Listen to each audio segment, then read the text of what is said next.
नमस्कार दोस्तों, स्वागत है आपका हमारे यूट्यूब चैनल में। आज ये पेपर हिंदी सामान्य हिंदी का पेपर है। आप देख सकते हैं ये पेपर बहुत ही इम्पोर्टेंट है यूपी बोर्ड के एग्ज़ाम में बैठने वाले स्टूडेंट्स के लिए। तो चलिए देखते हैं ये फर्स्ट क्वेश्चन क्या है। कल्पलता के लेखक, ये ऑप्शनल क्वेश्चंस हैं। पहले का क, कल्पलता के लेखक हैं। इस 4 ऑप्शंस दिए हुए, इसमें से कोई एक क्वेश्चन ऑप्शन सही है, उसको आपको ट्रिक करना है। अब देखते हैं नेक्स्ट पेज। और दूसरा क्वेश्चन क्या है। नेक्स्ट क्वेश्चन है, हरिशंकर परसाई की जैसे उनके दिन फिरे किस विधा की रचना है। ये 4 ऑप्शंस दिए हुए हैं आपको, इसमें से कौन सा किस विधा की रचना है उसको देखना है। नेक्स्ट क्वेश्चन, आनंद कादम्बिनी पत्रिका के संपादक कौन थे। तो ये है। फिर नेक्स्ट क्वेश्चन है, मेरी असफलता किस विधा की रचना है। फिर नेक्स्ट क्वेश्चन है, द्विवेदी युग के लेखक हैं। द्विवेदी युग के लेखक कौन है ये। फिर दूसरे का क नेक्स्ट क्वेश्चन है, विनय पत्रिका किस काल की रचना है। दूसरे का ख है, छायावाद की विशेषता। इन चारों में से कोई एक विशेषता है जो छायावाद युग की है, वो कौन सी आपको देखना है। निम्नलिखित में से हरिऔध की रचना नहीं है। चारों में से कोई एक रचना ऐसी है जो हरिऔध की नहीं है। घ है, कुछ निम्नलिखित में एक चंपू काव्य है। इसमें से कौन सा चंपू काव्य है, आपको एक ट्रिक करना है ऑप्शनल क्वेश्चन में। अब आप ठीक से पढ़ सकते हैं वीडियो पॉज करके। मुझे वीडियो शॉर्ट बनाने के लिए कम समय देना चाह रहा हूँ। नेक्स्ट क्वेश्चन है, अष्टछाप के कवि नहीं है। इनमें 4 ऑप्शंस हैं, चारों में से कोई एक कवि ऐसे हैं जो अष्टछाप के कवि नहीं है, उसको आपको ट्रिक करना है। अब ये आ गया लंबा क्वेश्चन, जो जिसका आपको सारांश लिखना होता है या अनुवाद करना होता है ससंदर्भ। उसमें 4-5 क्वेश्चंस होते हैं, उसको भी आपको ध्यान देने होते हैं। तीसरा क्वेश्चन है, इसमें तीसरे में 2 आता है अथवा करके, दोनों में से किसी एक का लिखना होता है। जो इसमें पहला है, साहित्य कला और नृत्य गीत अमोद अनेक, ये गद्यांश पहला हो गया। और दूसरा है भाषा वाला, तो इसके नेक्स्ट पेज में दिया हुआ है, मैं अभी आपको दिखाऊंगा। इसमें ये 5 क्वेश्चंस हैं, आपको इसमें से उत्तर देना है।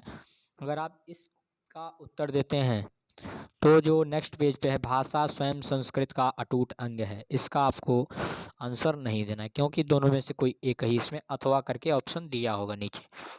ठीक है, तो आप वीडियो पॉज करके देख सकते हैं। वीडियो शॉर्ट बनाने के लिए मैं आपका समय नहीं लेना चाहूँगा। अब चलिए देखते हैं इससे भी 5 क्वेश्चन। नेक्स्ट पेज पे देखते हैं क्या है। नेक्स्ट पेज पे है, दिए गए पद्यांश पर आधारित निम्नलिखित प्रश्नों के उत्तर दीजिए। तो ये पद्यांश दिए हुए हैं, इसमें भी अथवा करके आएगा आपको, तो आप पॉज करके इसको भी देख सकते हैं। इसमें भी कुछ क्वेश्चंस हैं, इसके आपको आंसर देने होते हैं। मैं पूरा नहीं पढ़ूंगा, आप वीडियो पॉज करके पढ़ लीजिएगा। ठीक है, फिर नेक्स्ट पेज पे है, वही चीज़ है।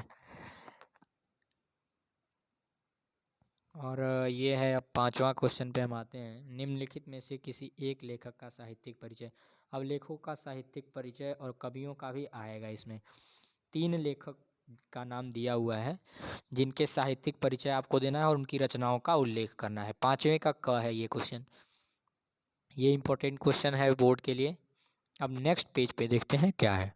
नेक्स्ट पेज पे दूसरा 5वें का ख क्वेश्चन है, निम्नलिखित में से किसी एक कवि का। मैंने अभी बताया है पीछे, कवि का भी आएगा। 3 कवियों के नाम दिए होंगे आपको, तीनों में से किसी एक कवि का साहित्यिक परिचय देकर उनकी रचनाओं का उल्लेख करना होगा। कुछ इस तरह का है एनसीईआरटी बेस्ड पेपर। ये अब आ जाएगा आपका कहानी। कहानी के सारांश 6वां क्वेश्चन है। इसमें 2 क्वेश्चंस दिए हुए हैं, दोनों में से किसी एक क्वेश्चन का आंसर देना है आपको। पंचलाइट अथवा बहादुर कहानी का सारांश लिखिए, अथवा ध्रुव यात्रा अथवा लाठी कहानी के उद्देश्य पर प्रकाश डालिए। पंचलाइट अथवा बहादुर की कहानी का सारांश आपको लिखना है, दोनों में से किसी एक। अगर उसको आप लिख देते हैं तो नीचे वाला नहीं लिखना है। ठीक है,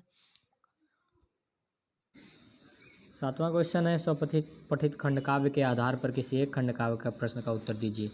अब ये क्वेश्चंस खंडकाव्य से आ गए हैं। इसमें 2 दिया हुआ है, मुक्ति यज्ञ खंडकाव्य के कथा वस्तु के संक्षेप में लिखिए। क्वेश्चन आप देख सकते हैं। अब नेक्स्ट क्वेश्चन पे हम चलते हैं, आपका ज़्यादा समय लेना नहीं चाहेंगे। सत्य की जीत खंडकाव्य का कथानक संक्षेप में लिखिए। सत्य की जीत खंडकाव्य के प्रधान पात्र का चरित्र चित्रण कीजिए। दोनों में से किसी एक क्वेश्चन का आंसर देना है आपको। और तीसरा है 7वें का तीसरा, रश्मिरथी खंडकाव्य के आधार पर कृष्ण की चरित्रगत विशेषताओं का उल्लेख कीजिए। रश्मिरथी खंडकाव्य के प्रथम सर्ग का सारांश ये कुछ खंड काव्य से क्वेश्चन थे। अब चलते हैं नेक्स्ट क्वेश्चन पे। 8वें का क, ये संस्कृत का गद्यांश पे आ गया है। अब संस्कृत के दो इसमें आपको दिए होंगे गद्यांश, दोनों में से किसी एक गद्यांश का आपको सॉल्यूशन लिखना है।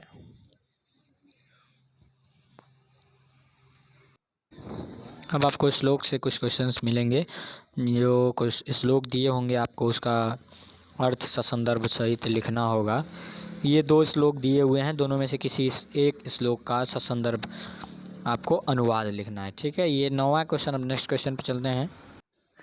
निम्नलिखित मुहावरों और लोकोक्तियों में से किसी एक का अर्थ लिखकर वाक्य में प्रयोग कीजिए। 4 मुहावरे दिए हुए हैं, इसमें से किसी एक का अर्थ लिखकर वाक्य में प्रयोग करना है। अब 10वें का क्वेश्चन है संधि विच्छेद। इसमें से पहला संधि विच्छेद ये रहा। अब दूसरा संधि विच्छेद है पवन, पवन का संधि विच्छेद करना है आपको। फिर तीसरा है नायक का संधि विच्छेद करना है, पवनः नायकः। हिंदी और संस्कृत के अनुवाद से ये क्वेश्चंस हैं। दिए गए निम्नलिखित शब्दों की विभक्ति और वचन का सही चयन करना है। इनमें आपको विभक्ति और वचन बताना है। आत्मनि शब्द की विभक्ति और वचन कौन से हैं, क्या है बताना है आपको। अब दूसरा है सरिते। 11वें का क है निम्नलिखित शब्द युग्मों का सही अर्थ चयन करके लिखिए। इन शब्द युग्मों का सही अर्थ चयन करके आपको लिखना है। 2 दिए हुए हैं, 2 शब्द युग्म दिए हुए हैं, दोनों के अर्थ आपको लिखना है। अंशु अंश, इसका अर्थ लिखना है। और ख इसमें है किसी एक शब्द के 2 अर्थ लिखने, शब्दार्थ है ये। अंबर अर्क जनक, तीनों में से किसी एक शब्द का 2 अर्थ लिखना है आपको। अब चलते हैं, पेज टर्न ओवर हो चुका है। अब नेक्स्ट पेज पे चलते हैं। नेक्स्ट पेज का क्वेश्चन है निम्नलिखित वाक्यांशों के लिए एक शब्द का चयन करके लिखिए। जंगल की अग्नि को क्या कहा जाता है, इसमें से आपको चयन करना है। जो जीता ना न जा सके उसे क्या कहा जाता है, एक शब्द में। इसको ये ऑप्शनल क्वेश्चंस हैं। घ है निम्नलिखित में से किसी 2 वाक्य को शुद्ध करके लिखिए। मैंने हस्ताक्षर कर दिया, इसको शुद्ध करना है आपको। विष्णु के अनेक नाम हैं। माधव ने पुस्तक पढ़ लिया, मैंने पानी पी लिया, इसको शुद्ध करना है आपको। और रस और अलंकार से क्वेश्चंस आ रहे हैं हिंदी व्याकरण के। 12वें का क, शांत रस अथवा श्रृंगार रस का स्थायी भाव। आपको सभी रसों के स्थायी भाव और उनकी परिभाषा आपको याद कर लेना है, साथ साथ उदाहरण भी याद कर लेना है। उसमें कुछ इम्पोर्टेंट हैं जो 2020 में आए हुए थे। वो श्रृंगार हैं, शांत रस हैं। अलंकार श्लेष अलंकार याद कर लीजिएगा जो आया था 2020 में। रूपक याद करिए, दोहा है, छंद है। अब एप्लीकेशन है। एप्लीकेशन लिखने के लिए तो आपको एक्सपीरियंस होना चाहिए, आप 12th में पढ़ रहे हैं। ये किसी बैंक के शाखा प्रबंधक, ब्रांच मैनेजर को एप्लीकेशन लिखने के लिए, दैनिक जागरण में प्रकाशन के लिए, और ये निबंध लिखना है। इनमें 14वां क्वेश्चन है, 4 दिए हुए हैं, इसमें से किसी एक पर निबंध लिखना है। मेरी प्रिय पुस्तक, आपकी कौन सी प्रिय पुस्तक है उस पर निबंध लिखना है। पर्यावरण प्रदूषण पे है, इस तरह के।